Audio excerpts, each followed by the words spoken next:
امریکی دفاعی تجزیہ کار ریبیکا گرانٹ نے اعتراف کیا ہے کہ عمران خان کو عدم اعتماد سے ہٹانے میں امریکہ کا کردار تھا۔ تفصیلات کے مطابق عمران خان کی حکومت ختم کرنے میں امریکی سازش کی ایک اور گواہی سامنے آ گئی۔ امریکی دفاعی تجزیہ کار ریبیکا گرانٹ نے اعتراف کیا کہ عمران خان کو عدم اعتماد سے ہٹانے میں امریکہ کا کردار تھا۔ ریبیکا گرانٹ نے اپنے بیان میں کہا کہ پاکستان کو امریکہ مخالف پالیسیز کو ختم کرنا ہوگا، یوکرین کی حمایت، روس کے ساتھ معاہدے ختم اور چین کے ساتھ تعلقات کم کرنا ہوں گے، جس کی وجہ سے عمران خان کی حکومت کو عدم اعتماد پر ختم کر دیا گیا۔ اس حوالے سے تحریک انصاف کے رہنما فواد چودھری نے کہا کہ امریکہ میں تھنک ٹینک انتظامیہ کے ساتھ مل کر کام کرتے ہیں۔ سائفر میں بات تھی، وہی بات دہرائی گئی۔ فواد چودھری کا کہنا تھا کہ ایک پورا آپریشن لانچ ہوا اور پاکستان میں حکومت تبدیل کی گئی۔ دنیا میں کچھ عرصے سے سپر پاورز کا معاملہ ختم ہو گیا تھا۔ پاکستان واحد مسلم ملک ہے جس کی 6 لاکھ سے زائد فوج ہے۔ رہنما پی ٹی آئی نے کہا کہ زرداری، شہباز شریف، فضل الرحمان، بائیڈن ایڈمنسٹریشن کے 3 سٹوجز ہیں۔ امریکہ نے ان سٹوجز کی مدد سے پاکستان میں پپٹ حکومت لگائی۔ امریکی ٹی وی پر دفاعی تجزیہ نگار نے جو کچھ کہا وہی چیز سائفر میں تھی۔ ان کا کہنا تھا کہ پاکستان میں حکومت بدلنے اور کٹ پتلی حکومت کی کیوں ضرورت تھی، امریکی ٹی وی پر دفاعی تجزیہ نگار بتاتی ہیں۔ تحریک انصاف کی رہنما شیریں مزاری نے سماجی رابطے کی ویب سائٹ ٹویٹر پر اپنے پیغام میں کہا کہ عمران خان کے خلاف امریکی حکومت کی سازش کے مزید ثبوت چاہیے۔ امریکی دفاعی تجزیہ کار ریبیکا گرانٹ نے اعتراف کر لیا۔ ریبیکا نے اعتراف کیا کہ عمران خان کو عدم اعتماد سے ہٹانے میں امریکہ کا کردار تھا۔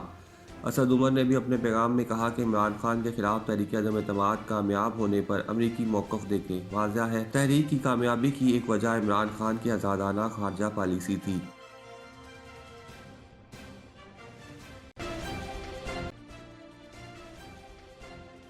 سابق وزیر اعظم عمران خان ملک کو حقیقی آزادی و خود مختاری دلانے تک چین سے نہیں بیٹھیں گے۔ رواں ماہ کے آخر میں اسلام آباد کی جانب غلامی نامنظور مارچ کا فیصلہ کیا ہے۔ سابق وزیر اعظم نے قوم کو ماہ صیام کی تکمیل اور عید کی مبارک دی۔ انہوں نے اپنے پیغام میں کہا کہ اللہ کی نعمتوں میں فکر و عمل کی آزادی سب سے بڑی نعمت ہے۔ آزادی کی قدر ان کو ہوتی ہے جنہیں غلامی جیسی ذلت کا سامنا رہتا ہے۔ ان کا کہنا ہے کہ 1947 میں رمضان کی 27ویں شب غلامی کی زنجیروں میں جکڑی قوم کو آزادی ملی۔ سامراج آزادی کے بعد بھی ہم پر بالواسطہ غلامی کے سائے کیے رکھنے پر بازد ہے۔ 7 مارچ کو امریکہ میں پاکستانی سفیر کی جانب سے دفتر خارجہ کو ایک مراسلہ موصول ہوا۔ انہوں نے کہا ہے کہ مراسلے میں امریکی حکام کی ہمارے سفارتی عملے سے باضابطہ ملاقات کا احوال درج تھا۔ خفیہ مراسلے کے مندرجات میرے سامنے رکھے گئے تو میں حیرت زدہ رہ گیا۔ امریکہ کس قدر ڈھٹائی سے پاکستان کی اندرونی سیاست میں کھلی مداخلت کر رہا ہے۔ ان کا کہنا ہے کہ امریکہ وزیر اعظم کو ہٹانے کا حکم دیتے اور نہ ہٹانے پر سنگین نتائج دھمکیاں دیتا ہے۔ سیاسی دشمنوں نے مل کر قومی اسمبلی میں منتخب وزیر اعظم کے خلاف عدم اعتماد کی تحریک لائی۔ ڈپٹی اسپیکر کی رولنگ کے باوجود حکومت کا تختہ الٹ دیا گیا۔ انہوں نے کہا ہے کہ سازش کا واحد مقصد پاکستان کو غلامی کی ڈگر پر چلانا اور اس حکومت کو سزا دینا تھا۔ حکومت قوم کے مفادات کو ایک آزاد خارجہ پالیسی کا مرکز بنانے کی جسارت کر رہی تھی۔ غلامی کا طوق گلے میں ڈال کر عروج و ترقی کی راہ پر کبھی گامزن نہیں ہو سکتے۔ ان کا کہنا ہے کہ پاکستان کا وقار اس مطلق آزادی و خود مختاری ہی سے وابستہ ہے۔ ملک کو حقیقی آزادی و خود مختاری دلانے تک چین سے نہیں بیٹھیں گے۔ رواں ماہ کے آخر میں اسلام آباد کی جانب غلامی نامنظور مارچ کا فیصلہ کیا ہے۔ پاکستان تحریک انصاف نے عمران خان سمیت اپنے رہنماؤں پر درج توہین مذہب کے مقدمات کے خلاف عدالت سے رجوع کر لیا۔ ملک کے مختلف حصوں میں P T I chairman Imran Khan سمیت دیگر رہنماؤں کے خلاف مسجد نبوی میں پیش آئے واقعے پر توہین مذہب کے مقدمات درج کیے گئے ہیں۔ پی ٹی آئی نے ملک بھر میں درج مقدمات کو اسلام آباد ہائی کورٹ میں چیلنج کر دیا۔ پی ٹی آئی رہنما فواد چودھری نے اسلام آباد ہائی کورٹ میں درخواست دائر کر دی، جس میں وزیر داخلہ، سیکرٹری داخلہ، ڈی جی ایف آئی اے پنجاب، سندھ، بلوچستان کے آئی جیز پولیس کو فریق بنایا گیا۔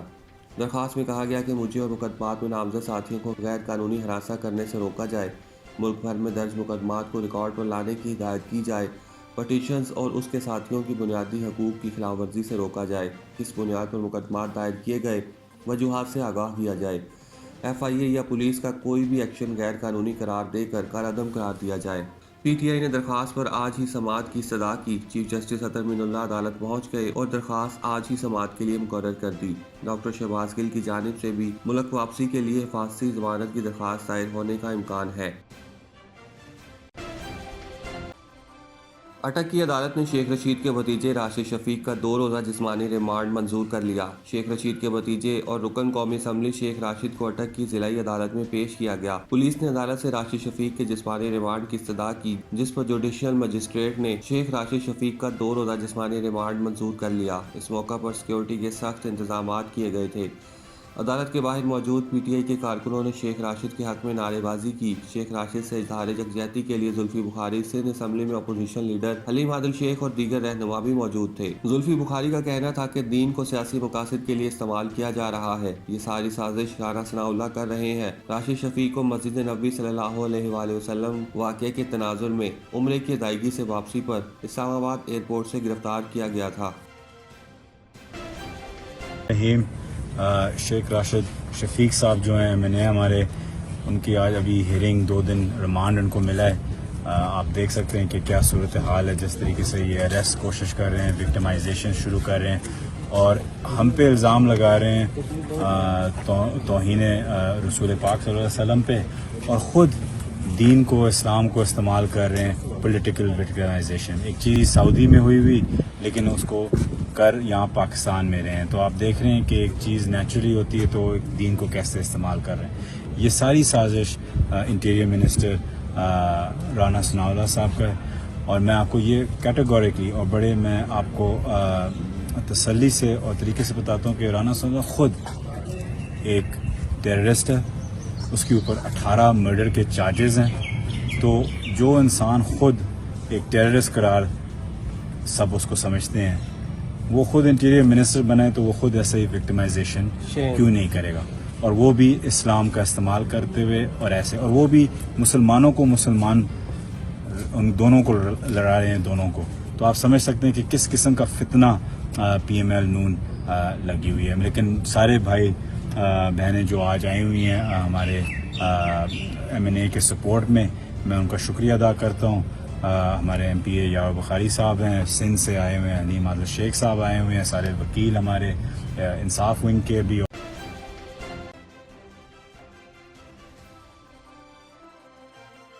نئی حکومت کا پہلا مہینہ مہنگائی کے ستائے عوام پر بھاری رہا اور اپریل میں مہنگائی 27 ماہ کی بلند ترین سطح پر پہنچ گئی۔ پاکستان ادارہ شماریات نے مہنگائی سے متعلق ماہانہ رپورٹ جاری کر دی، جس کے مطابق ملک میں مسلسل چھٹے مہینے میں بھی مہنگائی کی شرح دوہرے ہندسے میں رہی۔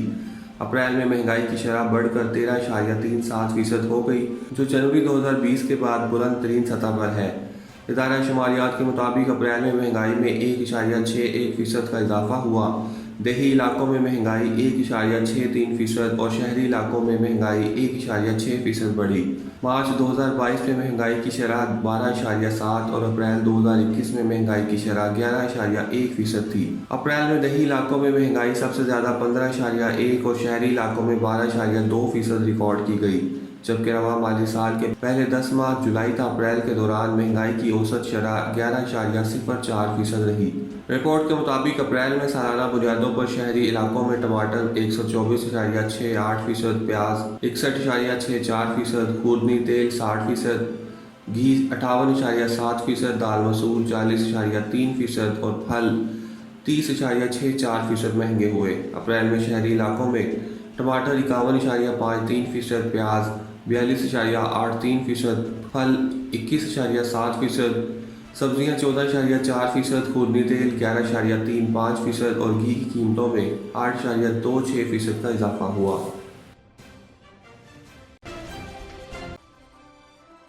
پاکستان میں عید پھر متنازع ہو گئی۔ 1 سال کے وقفے کے بعد ملک بھر میں پھر سے 2 عیدیں منائی جا رہی ہیں۔ خیبر پختونخوا میں عید الفطر کی نماز ادا کر دی گئی۔ پاکستان کے دیگر صوبوں میں آج روزہ ہے۔ سرکاری طور پر اعلان کے بعد خیبر پختونخوا کی بیشتر مساجد میں عید کے اجتماعات ہوئے۔ وزیر اعلیٰ خیبر پختونخوا محمود خان نے عید الفطر کی نماز گورنر ہاؤس کی مسجد میں ادا کی۔ صوبائی کابینہ کے وزراء نے بھی وزیر اعلیٰ کے ہمراہ نماز عید ادا کی۔ عید کی نماز کے بعد ملک کی سلامتی، خوشحالی اور قومی یکجہتی کے لیے خصوصی دعائیں کی گئیں۔ وزیر اعلیٰ نمازیوں میں گھل مل گئے، عید کی مبارکباد وصول کی۔ مرکزی عیدگاہ سمیت دیگر مدارس و مساجد میں نماز عید ادا کر دی گئی۔ نماز عید کا بڑا اجتماع مرکزی عیدگاہ رستم میں ہوا۔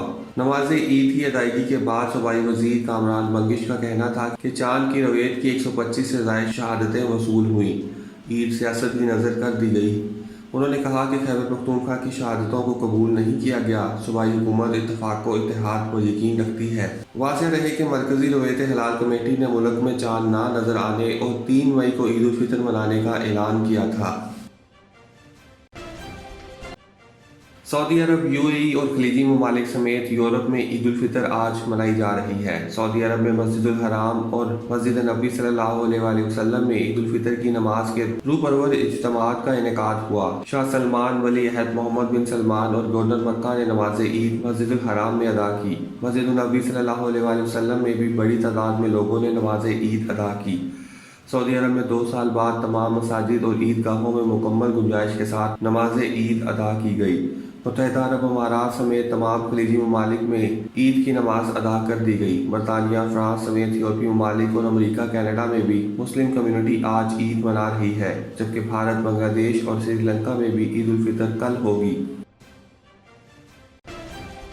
لاہوری چلی سویٹس اینڈ ریسٹورنٹس، لاہوری چلی کی جانب سے عید مبارک۔ 1026 coney island F Brooklyn. Phone number 7186916420۔